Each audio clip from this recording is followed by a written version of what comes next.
हिंदुओं को एकजुट हो जाना चाहिए और हिंदुओं की संख्या अधिक चाहिए बढ़ाना, तभी ऐसे कट्टरपंथी जिहादियों से बदला हम ले सकेंगे। घुसपैठ को पहले रोकिए, फिर टोकिए, फिर ठोकिए। अगर आज नहीं ठोक पाओगे तो फिर कभी नहीं। जैसे वहां हिंदू पीटे जा रहे हैं, वहां कट रहे हैं, उसी तरह भारत में भी पीटे जाएंगे, कटेंगे। हिंदू को अब एकजुट रहने की आवश्यकता है, सावधान होने की आवश्यकता है। बाबा बागेश्वर धाम के पीठाधीश्वर धीरेन्द्र शास्त्री जी ने जो भी उन्होंने कहा है, बिल्कुल उन्होंने सत्य कहा है। इसका हम समर्थन करते हैं। क्यों? कट्टरपंथी जिहादियों की संख्या जहां अधिक है और हिंदुओं की संख्या कम है, वहां हिंदुओं से पूछो कितना अत्याचार कर रहे हैं।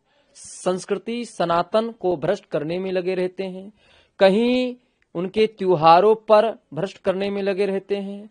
और अब मैं बताना चाहता हूं कि जो बांग्लादेश में एक दीपक दास को मार मार के और उसके बाद पेड़ों में लटका दिया गया, जिंदा जला दिया गया, ये भारत में छत्तीसगढ़ के चौराहे पर और बहुत जगह ऐसा हो सकता है। अगर हिंदू एकजुट नहीं होगा, हिंदुओं में एकता नहीं होगा, तो ऐसी स्थिति आ सकता है। इसीलिए सभी संस्कृति और सभी सनातनियों से कहना है कि हिंदुओं को एकजुट हो जाना चाहिए और हिंदुओं की संख्या अधिक चाहिए बढ़ाना, तभी ऐसे कट्टरपंथी जिहादियों से बदला हम ले सकेंगे। ऐसे कट्टरपंथी जिहादियों के कुरानों में लिखा रहता है कि जो गैर हिंदू है उसको पकड़ो, उसके आस्था पर चोट पहुंचाओ, उसको मारो, उसको काटो। जो उनके देवी देवता हैं उन पर आस्था पर चोट पहुंचाओ। ऐसे कट्टरपंथी जिहादी करते हैं। बाबा बागेश्वर धाम के पीठाधीश्वर धीरेन्द्र शास्त्री के बयान का समर्थन करते हैं। बिल्कुल उन्होंने सत्य कहा, इसीलिए हम सत्य कहते हैं। निश्चित रूप से पूज्य बागेश्वर धाम के जो सरकार ने कहा है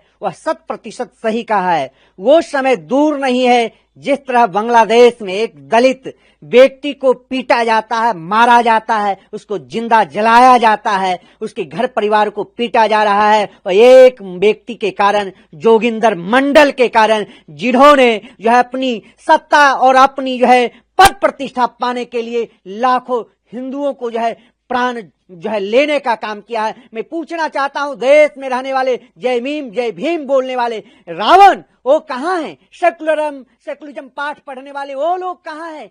क्यों नहीं बोल रहे हैं? निश्चित रूप से संपूर्ण जनमानस को संगठित होकर के और ऐसे देश में रहने वाले जयचंद मान सिंह जैसे गद्दारों से भी निपटना चाहिए। उन जिहादी कठमुल्ले आतंकवादियों से निपटने के लिए संपूर्ण जनमानस को संगठित हो जाना चाहिए, एकत्रित हो जाना चाहिए और ऐसे जिहादी कठमुल्लों का प्रतिकार करना चाहिए। देश में किसी भी रोहिंग्या घुसपैठ को पहले रोकिए, फिर टोकिए, फिर ठोकिए। अगर आज नहीं ठोक पाओगे तो फिर कभी नहीं। जैसे वहां हिंदू पीटे जा रहे हैं, वहां कट रहे हैं, उसी तरह भारत में भी पीटे जाएंगे, कटेंगे और वो प्रताड़ित होंगे।